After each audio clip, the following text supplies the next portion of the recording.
I'm with my car at the corner of Bernauer Straße and Gartenstraße, having driven along Bernauer Straße. The same site at the sector border and all streets crossing the border. Rusty barbed wire stretched across the street, and behind it squads of 4, sometimes 5 members of the People's Police, equipped as if for war, wearing steel helmets and shouldering rifles with fixed bayonets. And when I look out over this ruined lot, this was pointed out to me by the lone Western policeman who guards the sector border for the western side. Then I see a small ruin in the rear, from the right-hand window of which the barrel of a gun points in the direction of the western sector.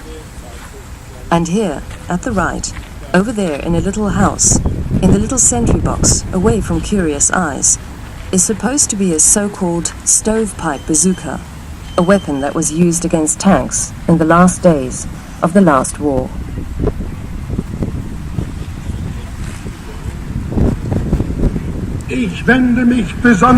I'm addressing in particular those who have become liable for service in the military formations of the East German regime.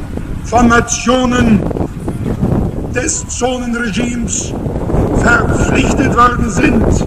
Ein Aufruf, ein Appell. My call, my appeal to all functionaries of the zone's regime, to all officers, and to the rank and file of the military and semi-military units. Der militärischen und altmilitärischen Einheiten, lasst euch Don't let them make fools of you. Zeigt menschliches Verhalten. Show a humane attitude wherever it is possible. And above all, do not shoot on your own fellow countrymen. Auf eure eigenen Landsleute.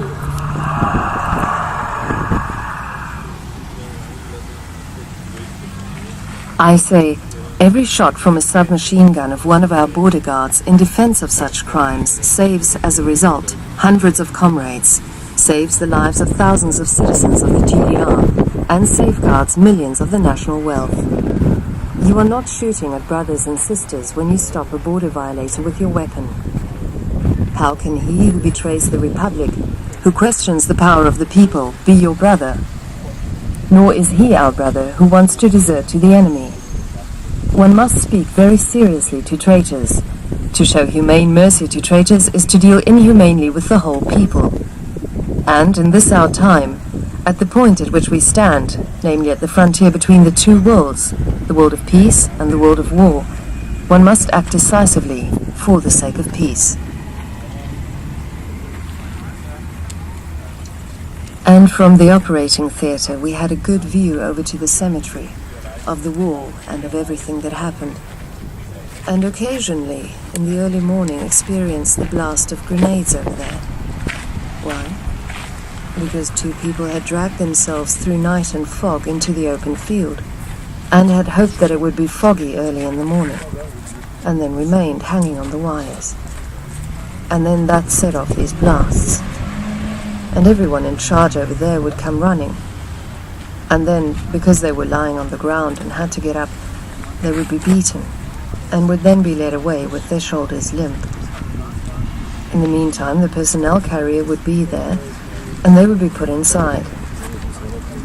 And for us, experiencing that early in the morning on an empty stomach, it made the day difficult to start with. That doesn't leave one's memory anymore, when one sees the people with limp shoulders as they're led away.